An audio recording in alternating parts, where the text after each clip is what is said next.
Now you've transcribed a fair number of Django solos, is it, or the whole? Yeah, just the solos. Got it. How So many of these did you do? it's something like it's over 200. It's nowhere near all. Sometimes people say you did all. No, I didn't do anywhere near all of them. There's tons. Wow. I didn't even do half of them. So And you it's have them all. I think you were showing me the binder earlier. They're back there somewhere. yeah this.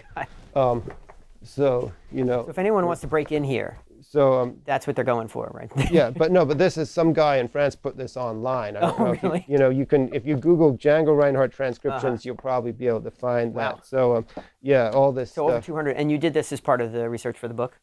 Yeah, I mean, basically, I could never do this now, but I was in grad school and I was lucky that I had a fellowship where I didn't have to get a job or do anything for a year. So it was kind of like every morning get up and try and transcribe another tune. And, Oh, wow. And you did this, these were on tape and you would like rewind it. How did you actually do the process? well, yeah, at this was before you could, have all this transcribe software that, you can slow it down and without changing the pitch. So I didn't do that. I had a portable CD player with headphones, and I just had a rewind thing. Oh, so it was all, I didn't slow anything down. Oh, wow. And I have perfect pitch. So, if it's running at the right speed, I can hear, this is a B flat. Was he tuned to concert pitch? Or I noticed the Jazz Hot video was a half step down.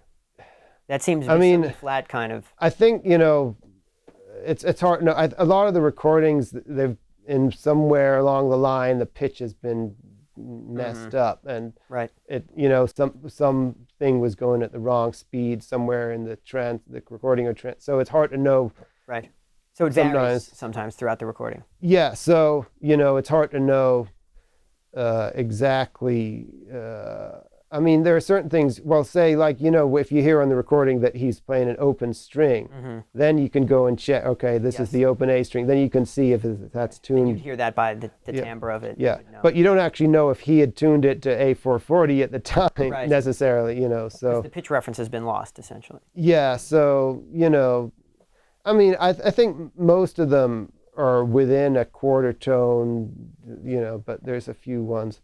There's somewhere it changes, the thing gets faster and it gets higher. Does a perfect pitch haver, does that freak you out when you hear this? Like, how do you relate these?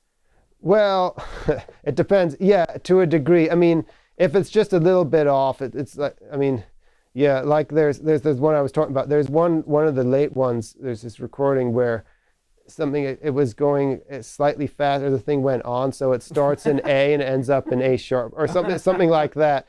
And that gets confusing. But you kind of, it's just like, if you have a photograph that's the tint isn't quite right, you can kind of, I see. If it's only a little off, it's not that much of a distraction, Got it. So the perfect pitch, though, helps the transcription process, I would imagine, because you can just hear that, what note that is without having to relate it to some other pitch. Yeah, I mean, I didn't have to sit at the piano or something to to try it. The hard thing for me in transcribing it is a lot of the time the rhythm. If say like I got so that if there's like say he does say a one chorus or a two chorus solo that's kind of medium up tempo where it's da da da da eighth notes, I could probably transcribe it in 20 minutes or a half hour or something like that, and maybe less if it was simple.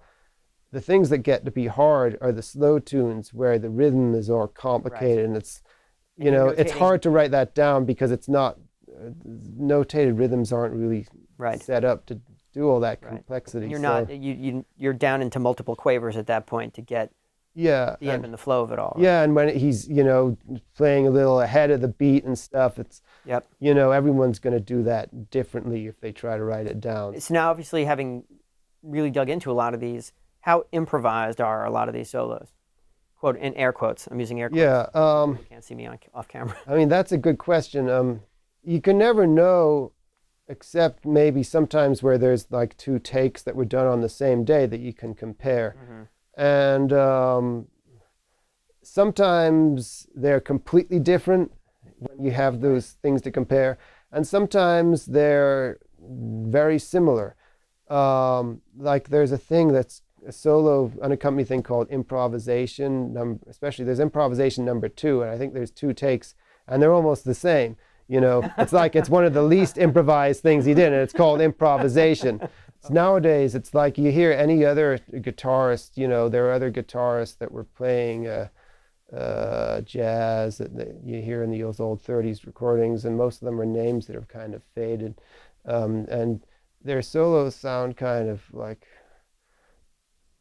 I don't want to put too much a negative spin on it, but it's kind of like there seem to be now in the post Django Reinhardt era, is kind of limited in what they're even aspiring to do on a guitar, you know. Especially considering this guy who seems more physically limited, but yet. Yeah, I mean, you know, that's one of the things, like how comes the guy who's, you know, got this quite severe physical disability is the one who becomes the famous virtuoso. It's like, how did that happen? Right.